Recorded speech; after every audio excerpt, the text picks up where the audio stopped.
Salut à tous, aujourd'hui vidéo du guide complet sur Reverse 1999, un jeu évidemment attendu au tournant sur mobile et c'est le moment de vous apporter mes 5 mois d'expérience dans le jeu et si beaucoup de fonctionnalités et l'anglais vous impressionnent, cette vidéo pourra vous aider à démarrer au mieux dans Reverse 1999. Parlons tout d'abord de l'interface parce que ce parti pris de l'élégance et du vintage ou de l'abstrait a le contre-coup d'être moins intuitif à percuter, donc voyons un peu les icônes et ainsi ne pas perdre de temps dans votre exploration. Alors la colonne de devises dans le coin supérieur de gauche à droite sont des Sharptooth, la devise de base du jeu.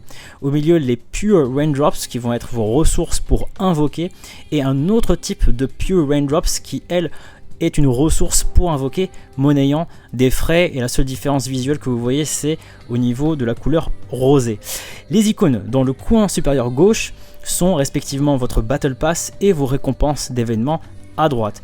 De haut en bas se trouvent vos mails, vos missions, vos ressources et le magasin moitié gratuit, moitié payant.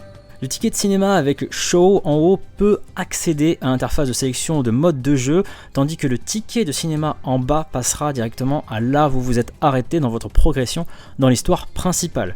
Vous avez aussi l'Endless Wasteland qui est toute la partie idle du jeu qui méritera sa propre vidéo pour que vous puissiez en tirer le plus parti et c'est une partie du jeu d'ailleurs super fun et bien sous-estimée. Alors quel est ce petit truc vert ici? Eh bien ce sont des bonbons qui est l'énergie de base utilisée pour jouer au jeu. Actuellement 1 point d'énergie est restauré toutes les 6 minutes. Vous avez aussi des bonbons qui restaurent 60 points et des pots de bonbons qui en restaurent 120 points. Et je vous déconseille d'échanger vos 60 Raindrops en énergie. Au palier suivant, il vous en faudra 90, puis 120, puis 200 Raindrops pour les transformer en énergie. Alors pour référence, il vous suffit d'avoir 180 Raindrops pour invoquer une fois, donc clairement pas rentable de cramer vos Raindrops. Allons maintenant cliquer sur le coin supérieur gauche pour accéder à l'interface d'information de votre compte. Le tableau d'échecs montre l'intégralité de votre collection de 2 étoiles, 3, 4, 5 et 6 étoiles. 3 personnages peuvent être placés sur le côté droit pour être montrés aux autres joueurs. Et puisqu'il n'y a actuellement aucun système d'assistance dans le jeu, eh bien les personnages affichés peuvent être clairement et entièrement définis selon les préférences personnelles parce que c'est important de le rappeler, mais Reverse est un jeu sans PVP et sans interaction avec d'autres joueurs. De gauche à droite ici se trouve un recap de l'intrigue, l'illustration des personnages et l'illustration des Psycubes qui elle aussi méritera sa propre vidéo.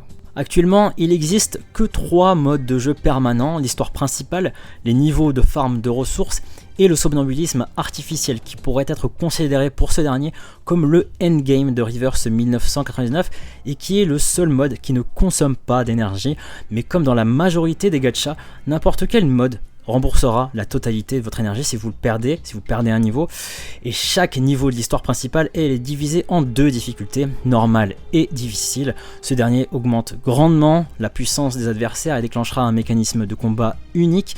La difficulté de certains niveaux peut être aussi la meilleure solution pour vous pour farmer des matériaux, donc je vous recommande vivement de farmer ces niveaux difficiles. Autrement, vous avez les classiques niveaux de farm pour récupérer des ressources pour level up, les persos pour level up vos Psycubes pour limit break, les persos pour limit break, les Psycubes pour level up vos bâtiments pour limit break vos bâtiments, etc.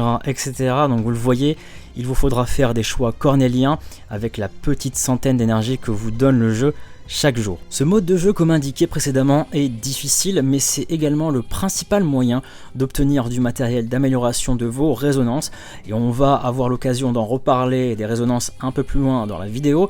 Autrement, le somnambulisme artificiel est divisé en 2 parties, le domaine du sommeil léger et le domaine du sommeil profond.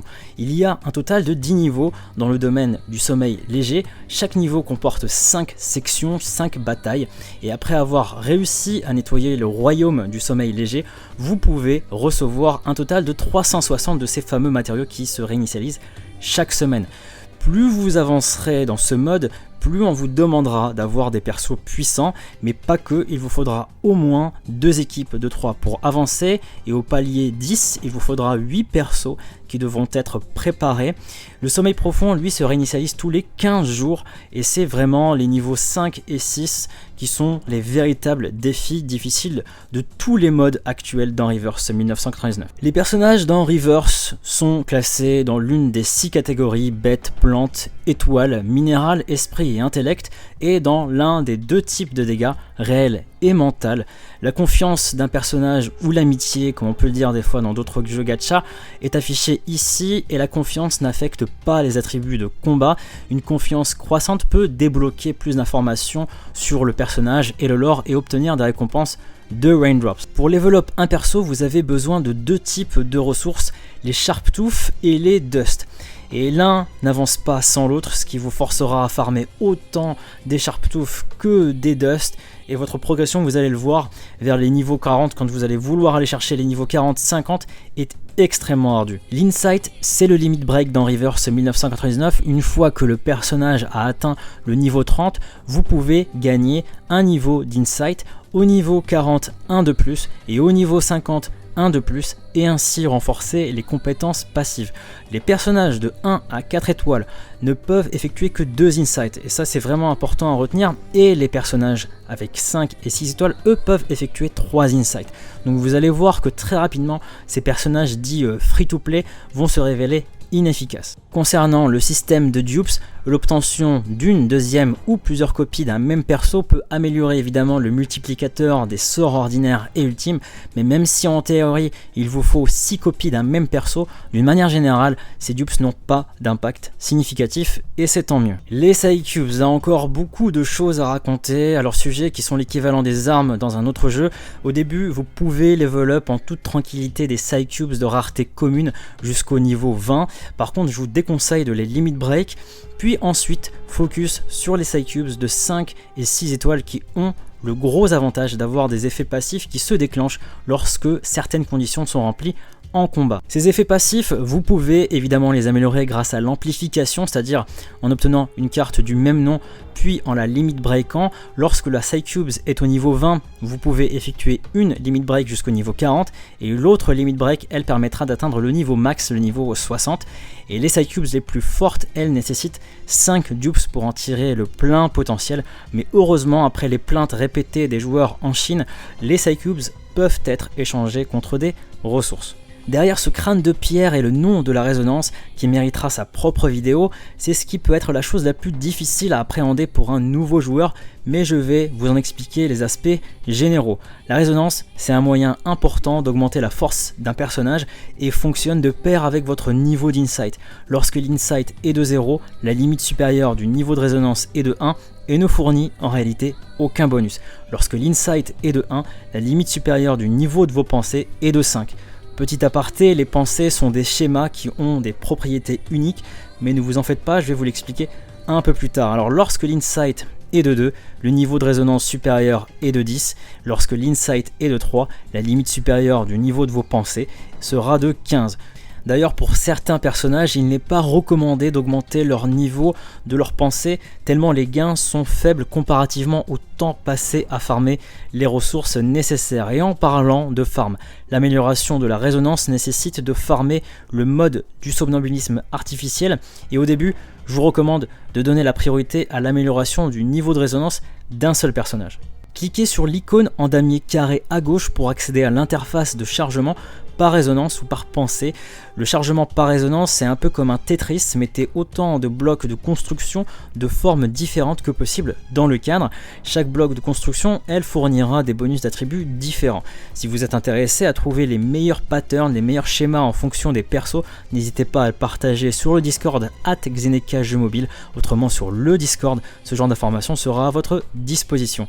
Et pour les flemmards, le bouton de chargement rapide permettra au système d'aider automatiquement au chargement de ces blocs et donne généralement, malheureusement, des compositions assez médiocres.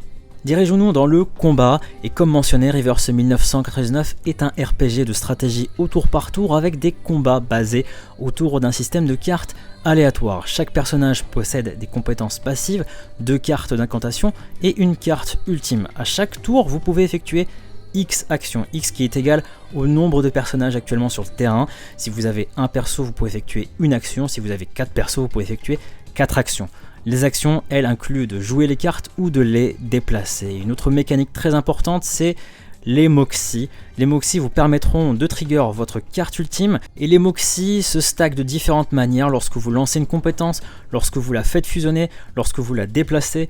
2 cartes identiques adjacentes incluant le même nombre d'étoiles fusionneront, c'est-à-dire 2 cartes 1 étoile vont fusionner en une carte 2 étoiles et 2 cartes 2 étoiles fusionneront en une carte 3 étoiles. Par contre, vous ne pouvez pas faire fusionner 2 cartes 3 étoiles.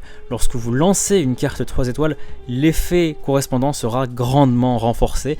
Si la carte en mouvement, celle qui arrive lorsque vous débutez le round, produit 2 fusions, alors cette action fournira à l'équipe un total de 3 Moxies, ce qui fait que vos décisions à chaque fin de tour sont importantes pour préparer au mieux l'éventuelle arrivée de cartes qui vous seront bénéfiques. Lancer votre carte ultime consommera immédiatement et évidemment tous les points de Moxie. Soyez vigilants parce que après avoir sélectionné vos 3 actions, elles seront exécutées immédiatement. Il n'y a pas d'option de confirmation comme dans un Hearthstone, donc prenez le temps de réfléchir lorsque les combats deviendront ardus. En plus d'afficher la barre de santé et la barre de Moxie au-dessus de la tête de vos ennemis, sera affiché s'il va agir ou non avec par exemple la carte d'attaque. Il existe 6 types de cartes actuellement: l'attaque, le debuff, le buff, le counter, le heal et l'attaque ultime. Alors on le sait, les cartes sont jetées dans votre main aléatoirement, mais pas si aléatoirement que cela. C'est un tips que je vous donne à garder au chaud. Au début du combat, une carte de sort normale pour chaque personnage est distribuée. La seconde chose, c'est qu'une carte identique à la carte à l'extrême gauche sera distribuée à l'extrême droite de votre main pour un total de 7 cartes. Et vous pouvez décider de la carte que vous voulez voir venir à l'extrême gauche et à l'extrême droite, car elle est intimement liée au placement de vos personnages. Le jeu vous donne le choix d'avoir les compétences de vos personnages de gauche à droite, ainsi ceux qui seront placés côté gauche dans une bataille auront plus de chances de combiner leurs compétences dès le premier tour. Et pour tirer le meilleur parti de cette mécanique, pensez à placer les personnages dotés de compétences infligeant de gros dégâts, des DPS, des bursts, etc. sur le côté droit. Cela leur laisse le temps pour charger leur attaque ultime pendant que les personnages du côté gauche gèrent les attaques initiale. Et en parlant de synergie d'équipe, amenez au moins un guérisseur qui est un ajout précieux à votre équipe, en particulier lorsque les batailles durent ou lors de rencontres difficiles. Mais si vous voulez savoir quel est le meilleur perso support, le meilleur DPS et en avoir une bonne synergie, c'est sur cette vidéo que cela se passe. Et vous pensez que Vertine n'est pas jouable? Eh bien si, elle possède 2 ensembles de compétences de réglage ou de jokers. Je n'ai pas encore la traduction exacte en anglais, mais pour faire simple, ce sont des compétences qui permettent de modifier la stratégie de votre combat grâce au rabattage des cartes ou à la possibilité de déplacer des cartes sans coup pendant un tour, ou de faire un heal de groupe, ou d'augmenter votre puissance de dégâts, etc., etc., et qui vont venir réduire considérablement la difficulté d'un niveau. Mais plus vous utilisez ces jokers, plus les points requis pour l'activer seront élevés, et franchement moi j'adore ce système qui vient ajouter un élément de gestion des ressources et de prise de décision. Le mode flemmard est là, mais pas celui auquel vous pensez. Dans Reverse, il n'y a pas de combat automatique ni de skip des batailles, mais ils ont au moins pensé à nous au niveau des farms de ressources. Celui-ci fonctionne et s'activera seulement lorsque vous aurez terminé un niveau pour la première fois. Dès lors, une option répéter le combat sera disponible dans le niveau en question et utilisera comme référence votre premier combat réussi. Vous pouvez après cela stacker jusqu'à 4 fois en une seule run le combat et aussi d'activer la vitesse x4. Merci d'avoir suivi cette vidéo du guide complet de Reverse 1999. N'oubliez pas que le Discord de cette chaîne est à votre disposition et active des jeux mobiles et gacha et du tout nouveau salon Reverse 1999. En tout cas, si vous avez apprécié cette vidéo, pensez à liker. Si vous n'avez pas apprécié cette vidéo, pensez à liker. Et je vous dis à la prochaine sur Reverse 1999.